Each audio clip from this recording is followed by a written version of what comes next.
Hi guys, welcome back. तो मैं हूं निमिष गौड़। तो आज की इस वीडियो में हम एक ऐसे टॉपिक के बारे में डिस्कस करने जा रहे हैं जो कि हम में से किसी के लिए भी नया नहीं है। मतलब कि इस टॉपिक के बारे में अधिकतर लोग जानते होंगे, लेकिन मैं आज की इस वीडियो में उस टॉपिक के बारे में डिटेल वर्जन में बताने जा रहा हूँ। और एक तो हमारे आज के टॉपिक का नाम है कोल एंड पेट्रोलियम। हाँ, यानी कि कोयला और पेट्रोलियम। अब मैं आपको शुरू करने से पहले बता दूं कि जो यहाँ पे पेट्रोलियम है, ये कार में डलने वाला पेट्रोल नहीं है। मैं ये आपको पहले ही क्लियर कर देता हूँ।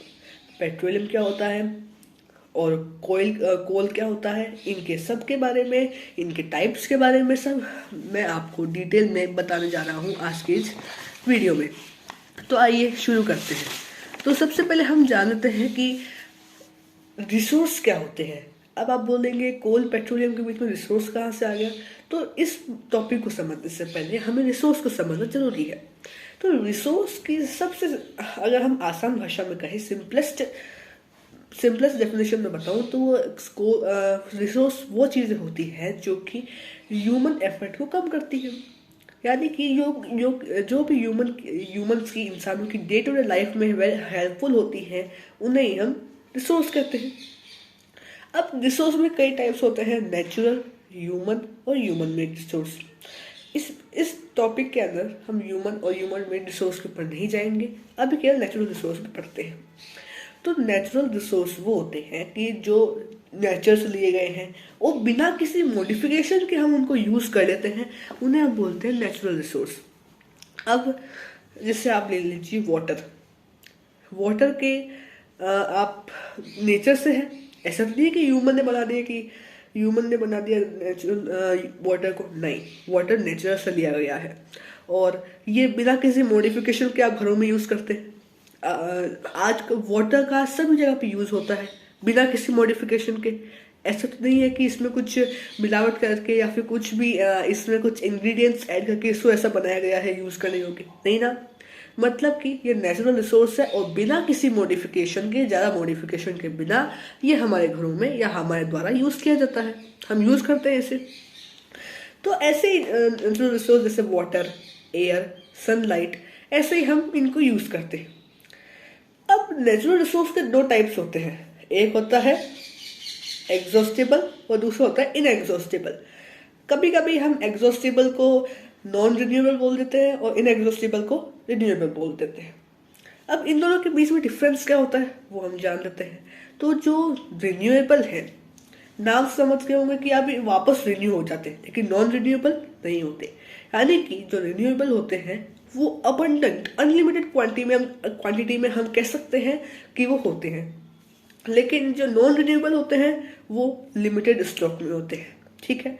इसके बाद में जो अधिकतर जो नॉन रिन्यूएबल होंगे वो पॉल्यूशन करेंगे, लेकिन जो रिन्यूएबल होंगे वो बहुत अधिकतर तक इको फ्रेंडली होंगे। बहुत कम चांसेस हमें मिलते हैं कि जो रिन्यूएबल है वो पॉल्यूशन कॉज कर रहे हैं। इसके अलावा रिन्यूएबल का एक्सट्रैक्शन इजी नहीं होता है, और लेकिन नॉन रिन्यूएबल का एक्सट्रैक्शन बहुत इजी होता है। अब देख सकते हैं कि इनके थोड़े एग्जांपल्स के बारे में जान लेते हैं। तो इसमें रिन्यूएबल में मैंने बताया, जैसे वाटर, एयर, सनलाइट, तो ये तीनों जो है ये रिन्यूएबल रिसोर्स के एग्जांपल हैं, क्योंकि हम कितना भी इन्हें यूज़ करें, कितना भी इनका उपयोग करें, ये कभी भी फिनिश नहीं होंगे, ये हमेशा वैसे ही रहेंगे। और अगर ये फिनिश हो भी गए तो उनके रिन्यू होने में बहुत कम टाइम लगता है। यानी कि ऐसे रिसोर्स जो ह्यूमन के वर्क से या ह्यूमन जो उनको यूज करता है उनसे उस पर कोई प्रभाव ना पड़े, वो रिन्यूएबल रिसोर्स कहलाते हैं।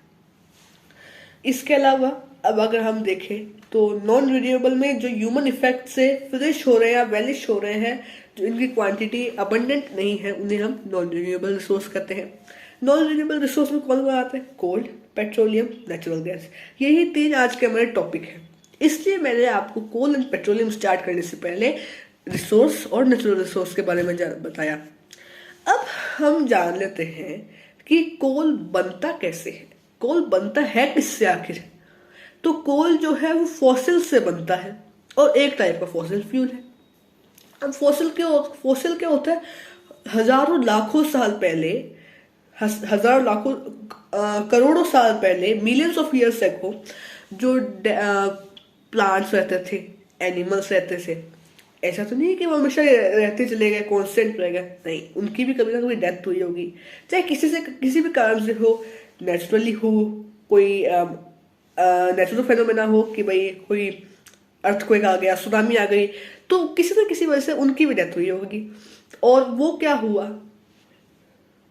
जमीन के अंदर धीरे धीरे धंसते चले गए। क्यों? इरोजन, सॉइल इरोजन और सॉइल डिपोजिशन की प्रोसेस की वजह से।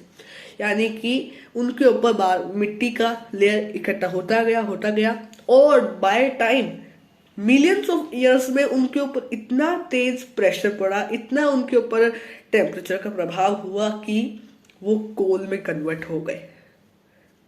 तो यानी कि इस प्रोसेस को बोलते हैं कार्बोनाइजेशन। कार्बोनाइजेशन मतलब the conversion of vegetative nutrients into coal is called carbonisation.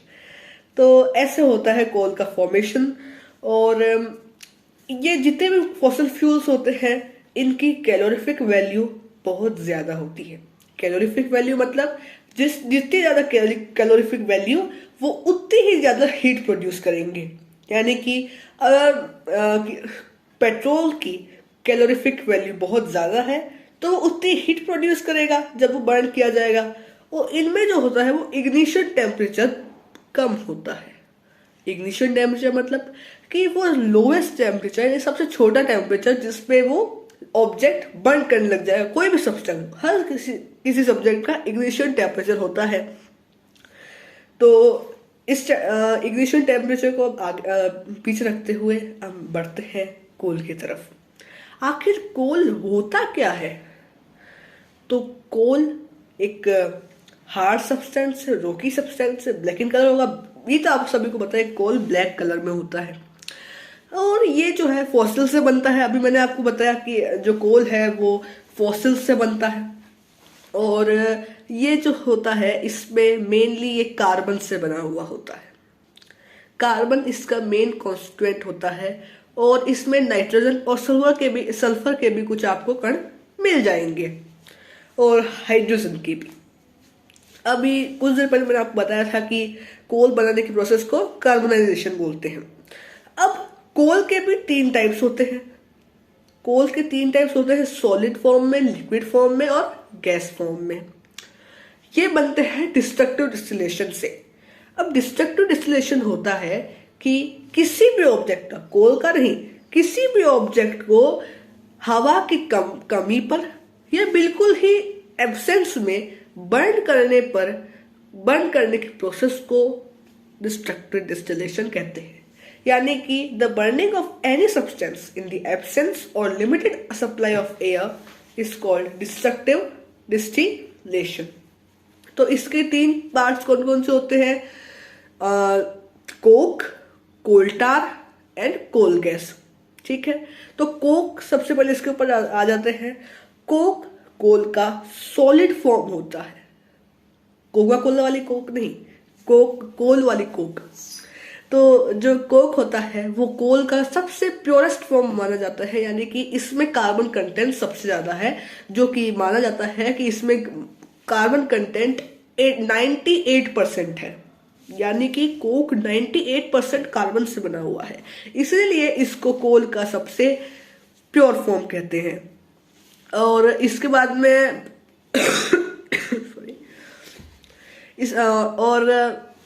ये जो होता है ये बहुत सी चीजों में काम भी आता है।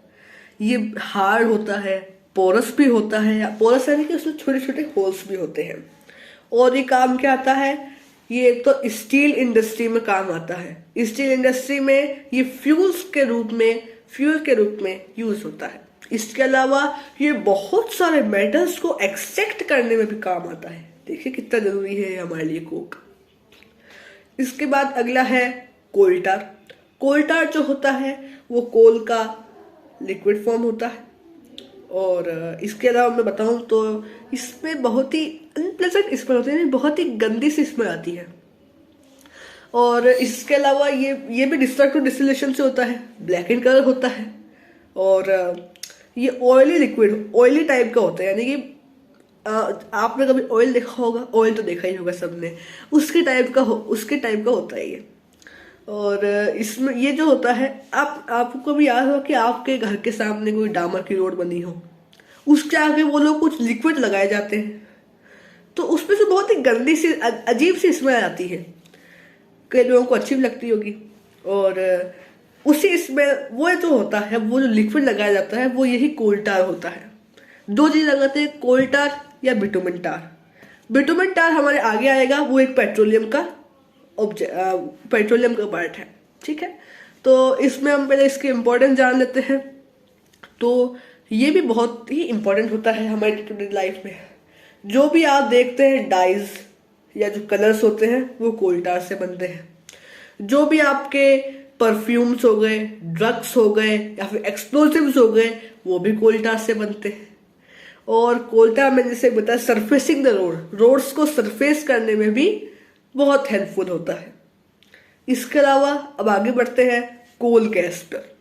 अब कोल गैस नाम से पता चल गया होगा कि भाई कोल का गैसेस फॉर्म है ये, तो वही गैसेस फॉर्म है।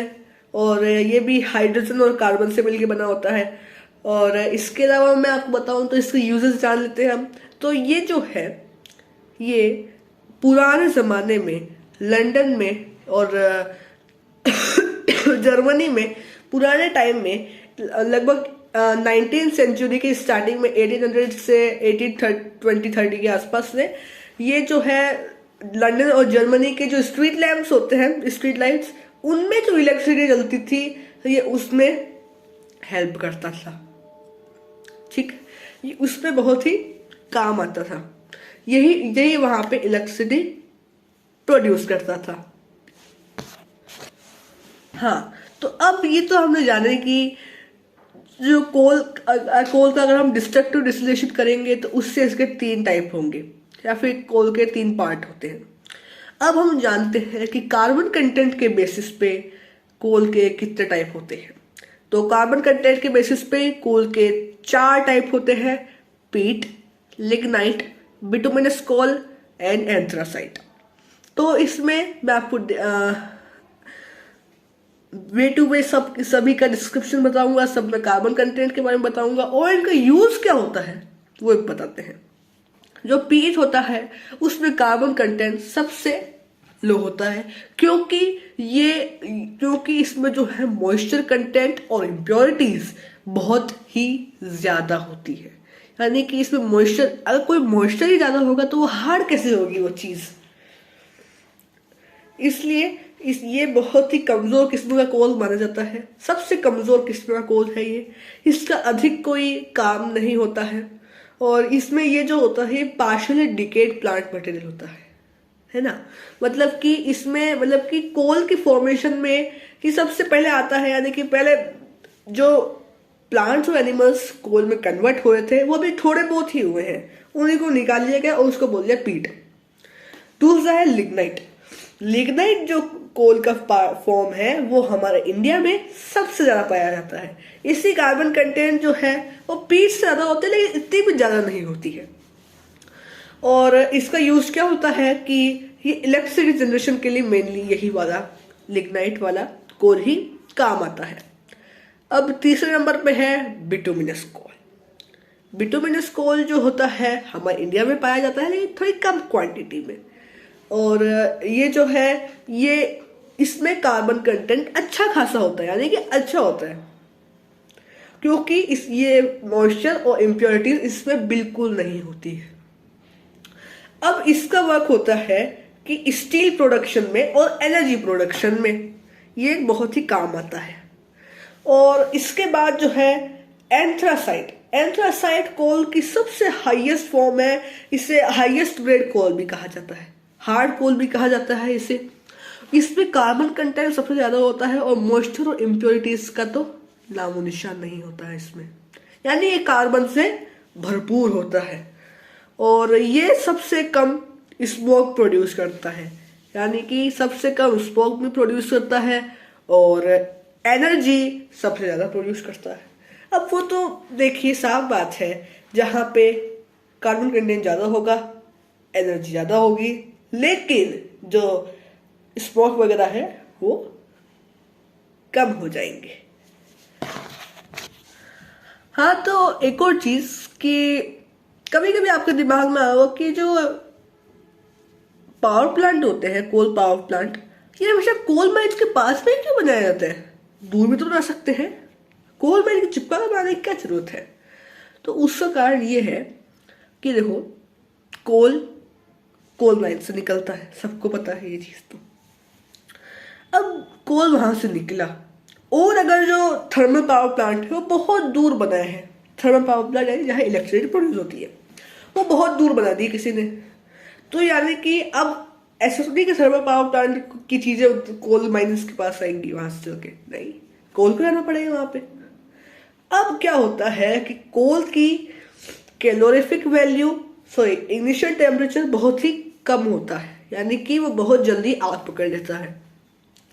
अब मान लो कि वो किसी ट्रक में लोड होकर जा रहा है और बाय चांस कोल में फ्रिक्शन हो गया, क्योंकि पता है ट्रांसपोर्ट होगा तो इधर से उधर होना होगा, और फ्रिक्शन होगा, और वैसे भी कोल के इग्निशन टेम्परेचर इतना कम है वो जल्दी आग पकड़ेगा, और अगर उससे आग पकड़ ली बहुत बड़ा एक्सीडेंट भी हो सकता है, जान माल की हानि का बहुत अत्यधिक हानि हो सकती है।